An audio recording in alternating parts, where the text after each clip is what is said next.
In the Hollywood movie Brotherhood of the Bell, we see an initiation ceremony, which is a common occurrence on the campuses of America's elite Ivy League secret societies.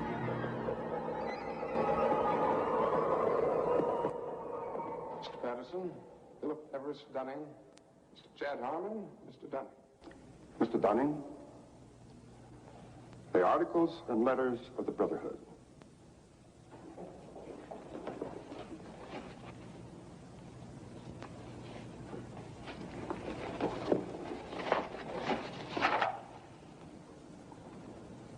Do you swear that having been entrusted with these articles and letters since midnight this night, that you alone read them and did not communicate their content to any person whatsoever? I so swear. Having so sworn, are you now prepared to go forward? I am prepared.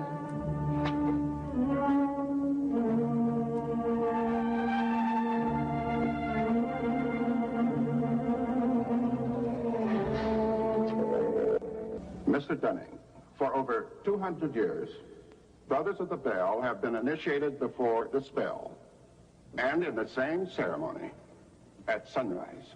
22 years ago, Mr. Patterson stood due east in your place, and I became his senior, as Mr. Patterson is now yours.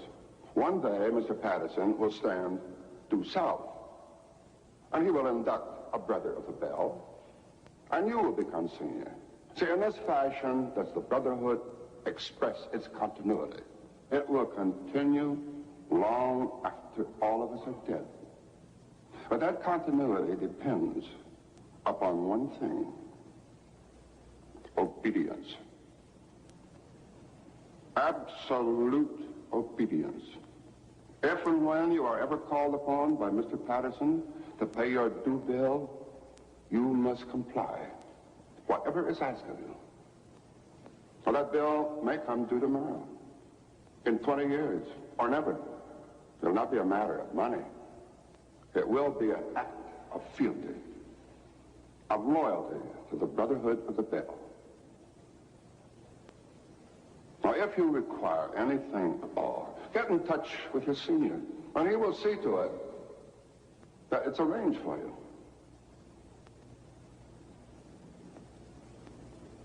Are you ready for the oath? I am. The oath, gentlemen. I, Chad Dunning, do swear in absolute faith that I shall reveal no secret of the Brotherhood of the Bell, that I shall respect my brothers and myself, that I will act as they desire, secure their interests as if they were my own. And I pledge this,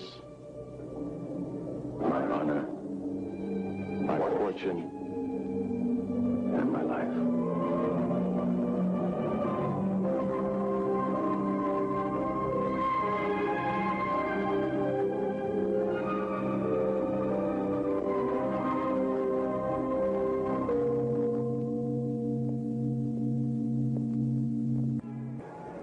I still find it incredible that I could get anything I want. Anything a man could get with money, privilege, and the best connections. You know, it just occurred to me that we're part of the establishment now. Not part. The establishment.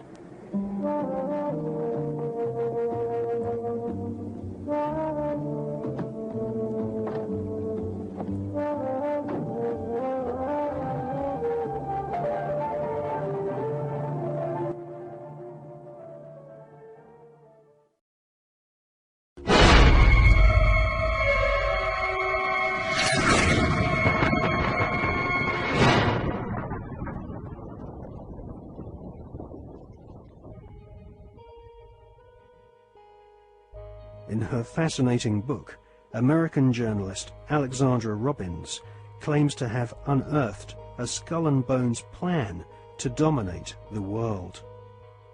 One can't help recognizing the fact that in the 170 years since the formation of the Skull and Bones Society, it has members in the most influential jobs all over the world. New initiates seem to fall effortlessly into high-paid jobs within banks, media organizations, government agencies, and huge corporations which earn vast profits from government defense contracts. Some researchers claim that all members agree to tithe their wealth over to the society, thus ensuring that their offspring will become future initiates of the Brotherhood of Death. The Skull and Bones Brotherhood of Death recruits members from America's billionaire aristocracy. Multiple generations of the Bush family have taken part in 6 satanically inspired rituals along with members of wealthy families who are behind some of America's most famous brand names. Based on the rituals of the German Bavarian Illuminati, the Skull and Bones have approximately 900 members worldwide. George W. Bush has initiated 5 fellow Bonesmen to join his administration, including William Donaldson, who is head of the American Securities and Exchange Commission. Upon initiation into the Skull and Bones, candidates are told that they must forever deny their membership. The psychological mind programming and brainwashing which goes on inside the tomb can only be guessed at, as no Bonesman has ever broken the fraternity's rule of silence. Fellow students at Yale have often said that on the night of ceremonies, blood-curdling yells and shrieks can be heard from inside the tomb. Some say the initiates are forced to wrestle in mud and are even beaten.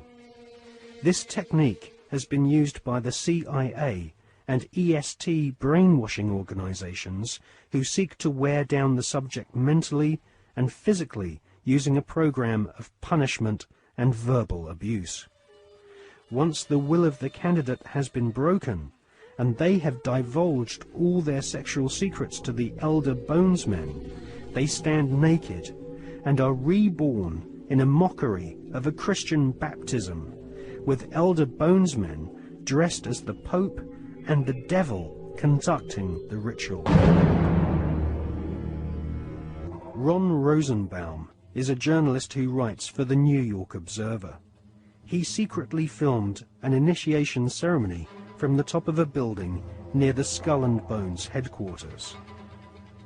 Members of the order dress up as the Devil, the Pope, and a kind of Don Quixote character.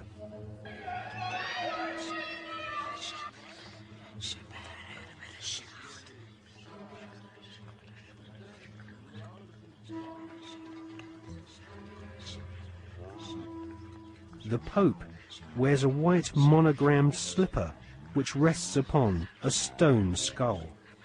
Each initiate is led into a chamber where fellow members shout obscenities and abuse the new initiate. The initiates are told that they are superior beings and are part of a privileged elite who use war, terror, and famine to control Earth's human population. This callous philosophy was illustrated in the Hollywood movie Skulls, made in 1999.